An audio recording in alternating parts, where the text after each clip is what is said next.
Baik, Assalamualaikum warahmatullahi wabarakatuh. Selamat siang, Bunda-Bunda semua. Mohon maaf, hari ini saya eh, bergabung dengan YouTube ya, Bunda ya. Gitu, tapi semoga walaupun dengan via YouTube kita dapat belajar bersama ya, Bunda ya. Hari ini mata kuliahnya tukeran dengan yang kemarin ya. Sebenarnya kemarin kan kita mata kuliahnya adalah model pembelajaran, tapi kemarin malah saya isi pengembangan nilai dan agama moral. Mohon maaf ya, Bunda ya. Tapi tidak apa-apa untuk yang hari ini. Saya akan menyampaikan materi tentang eh, model pembelajaran. Begitu. Saya mohon izin sebentar untuk share screen ya, Bu.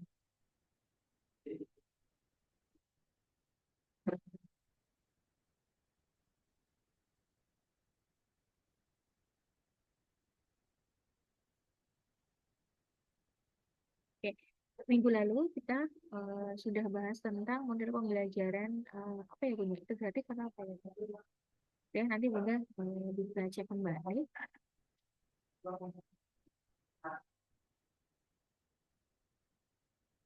Oke.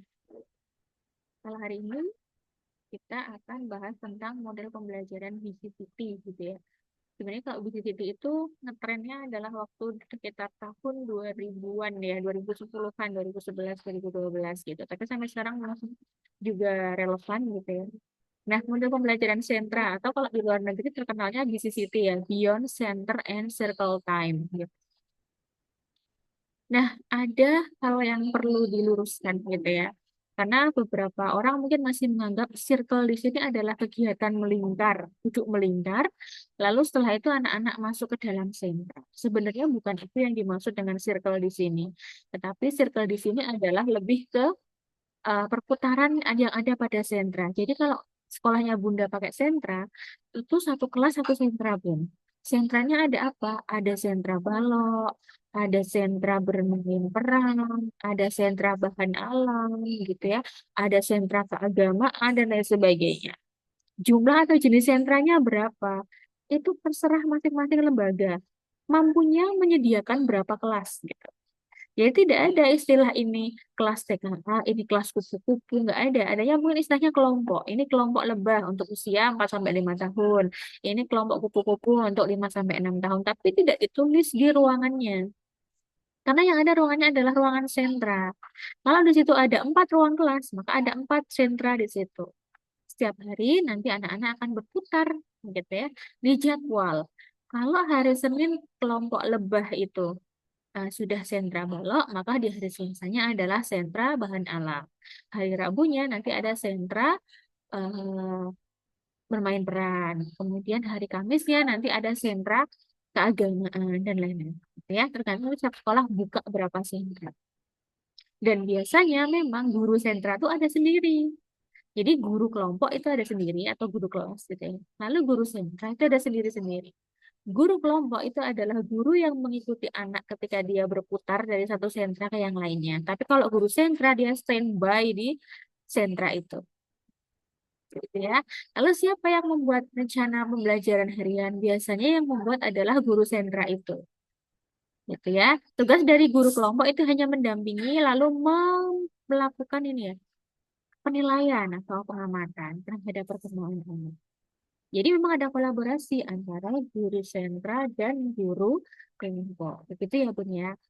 Oke, lalu, nah ini adalah definisinya ya. Jadi BCCT adalah model pembelajaran yang awalnya dikembangkan oleh Dr. Pamela Phelps di Creative Center for Childhood Research and Training, Florida, Amerika Serikat. Model ini kemudian diadaptasi di Indonesia sebagai salah satu pendekatan untuk PAUD, gitu ya. Jadi sebagai metode alternatif karena kebanyakan kan selama ini yang ada di sekolah adalah menggunakan metode kelompok seperti itu ya.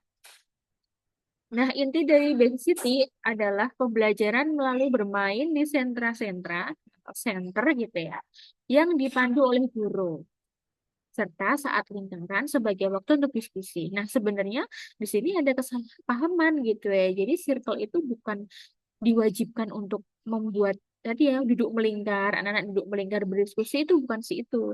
Tapi circle-nya adalah berputar dari satu center ke center yang lain, dari satu sentra ke sentra yang lain. Ini di sini saya nulisnya juga masih salah gitu ya, masih berpedoman pada pemikiran yang lama atau yang belum tepat. Seperti itu ya Bun ya. Jadi saya harap mudah-mudahan nanti kalau sudah paham tentang model pembelajaran ini, ketika mau menerapkan di sekolah, maka harus benar pemahamannya gitu ya. Prinsip utamanya yang pertama adalah learning by doing, di mana anak-anak itu belajar melalui pengalaman yang langsung. Makanya kalau di sentra itu medianya itu biasanya memang lebih banyak dibandingkan dengan kelas yang tidak pakai sentra atau sekolah yang tidak pakai sentra. Bayangin saja di dalam satu ruangan media sentra bahan alam. Tidak mungkin kita hanya menyediakan di situ hanya kerikil saja. Pasti ada bahan-bahan alam yang lain, entah itu biji-bijian, entah itu bunga kering apa gitu ya. Ranting mungkin yang harus diganti per 1 minggu atau per 2 minggu. Karena kalau lama-lama ranting kan juga semakin bentuknya tidak jelas gitu ya, karena semakin kering. Mungkin ada pasirnya juga di situ, karena sentra bahan alam. Jadi ada berbagai macam media gitu ya, yang bisa digunakan untuk kegiatan ini. Biasanya satu sentra itu buka 3 sampai 4 kegiatan. Tergantung usianya berapa. Kalau masih anak usia kelompok bermain, usia 2 sampai 3 tahun, 2 kegiatan cukup. Tapi kalau udah PKB, maka dia butuh 4 sampai 5 kegiatan karena mereka semakin terampil, mereka butuh tantangan, kemudian koordinasi antara mata dan tangan juga semakin semakin bagus begitu ya, Bun ya. Lalu yang kedua adalah active learning. Anak aktif membangun pengetahuan. Iya, karena ketika kita menggunakan model sentra, guru itu bukan sebagai satu-satunya sumber belajar. Guru adalah orang yang memiliki peran untuk menjadi pembimbing gitu ya, pengarah, motivator untuk anak. Lalu holistik integratif. Aspek perkembangan anak dikembangkan secara menyeluruh meskipun dinamakan sentra. Misalkan bermain peran gitu ya, yang notabene bermain peran itu identik dengan perkembangan bahasa, perkembangan sosial emosional, tapi di situ kognitif motorik juga ada, juga bisa dimasukkan di situ. Gitu. Jadi itu sentra bisa mengembangkan 5 aspek perkembangan, bisa nanti dirancang. Lalu ada individual differences, menghargai keunikan setiap anak. Ada anak yang ketika dia meruncing itu cepat, ada yang pelan-pelan, ada yang mudah teralihkan fokusnya, konsentrasinya. Nah, guru harus bisa melihat adanya celah-celah agar si anak ini kembali fokus untuk menyelesaikan kegiatannya. Gitu ya. Apa yang harus dilakukan oleh guru supaya anak ini bisa fokus kembali dan menghargai adanya keunikan tadi, begitu ya. Oh, si anak ini, si Mas Arga gitu ya, kalau di sentra bermain peran, dia tidak begitu tertarik. Mas Arga ini, dia itu sangat aktif ketika berada di sentra bermain balok gitu ya. Tiap hari dia tuh minta ke bermain balok terus. Gitu ya. Lalu apa yang bisa dilakukan ketika jadwal kelompoknya gitu ya hari itu berada di sentra bermain peran, sementara Mas Arga maunya di sentra bermain balok. Apa yang bisa dilakukan oleh guru dengan menganut prinsip individual differences ini? Oh ya, Mas Arga boleh diberi kesempatan dulu 10 menit, 15 menit untuk masuk ke sentra balok. Oke. Kalau sudah, karena diberikan pengertian ya, kalau sudah selesai, oke Mas Arga, hari ini kita berikan ini ya, waktu 15 menit untuk Mas Arga bermain di sentra balok. Tapi setelah itu nanti silahkan Mas Arga nanti bergabung dengan teman-teman di sentra bermain peran, karena memang hari ini jadwalnya adalah bermain di sentra bermain peran, gitu atau belajar di sentra bermain peran, ya. Unik setiap anak itu. Kalau ada scaffolding, guru memberikan dukungan sesuai kebutuhan anak dan secara bertahap mengurangi bantuan. Kalau si anak di sentra balok itu belum bisa, bagaimana sih cara menyusun balok-balok ini supaya menjadi gedung, supaya menjadi seperti per- perkotaan, misalkan kita temanya perkotaan ya. Gimana sih caranya? Ya, Bu Guru kasih contoh. Untuk hari pertama, di minggu setelahnya, ayo coba kayak kemarin yang Bu Guru kasih contoh, Bu Guru tidak memegang balok, cuman berkata-kata. Karena dikurangi tadi bantuannya. Kalau di minggu pertama, baik mulut maupun tangan itu sama-sama memberikan contoh kepada anak. Oh, setelah Yang bentuknya kubus, adik bisa meletakkan bentuknya segitiga sehingga bisa menjadi sebuah rumah gitu. Di minggu setelahnya, Bu Guru tinggal kata-kata aja, tapi yang melakukan si anak. Kemarin Bu Guru udah kasih contoh ya. Mungkin bisa dengan kubusnya dulu, lalu apa ya kemarin ya? Itu cara namanya mengurangi bantuan. Nanti di minggu yang ketiga, sama sekali Bu Guru tidak memberikan perintah apa-apa. Kalau anak tanya, baru dijawab. Tapi kalau anak tidak tanya, Bu Guru tidak perlu memberikan aba-aba atau bantuan. Itu namanya scaffolding ya, teorinya Vygotsky. Lalu di kegiatan sentra, ini beberapa jenis sentra ya Bun ya yang bisa dibuka oleh sekolah, tapi tidak mengharuskan ini. Ini hanya contoh saja. Yang pertama ada yang dinamakan dengan sentra balok. Biasanya memang berisi balok-balok, kemudian ada Lego, kemudian ada mungkin botol bekas, kardus bekas, itu juga bisa dimasukkan di sini. Tujuannya apa? Di sini nanti ada melatih motorik, ada kognitif, kerjasama, bahkan bahasa juga gitu ya. Lalu ada sentra main peran.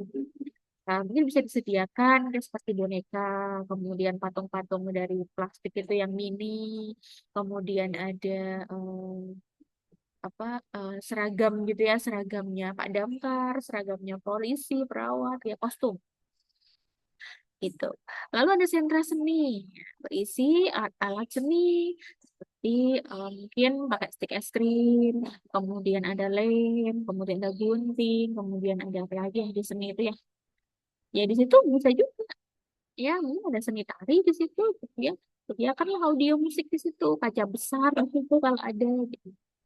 Lalu ada cerita bahan alam. Tadi seperti yang saya contohkan. Ada biji-bijian, kerikil, bunga kering, gitu ya, ranting, pasir, dan sebagainya. Lalu ada sentra persiapan. Ini memang digunakan untuk mempersiapkan anak masuk ke SD. Gitu ya, berisi literasi dan numerasi. Ada buku-buku di situ. Ada apa ya, mungkin LKA-LKA gitu yang berkaitan dengan berhitung, gitu, membaca, dan sebagainya. Lalu ada sentra musik dan gerak kalau mau disendirikan, tidak jadi satu dengan seni, gitu ya.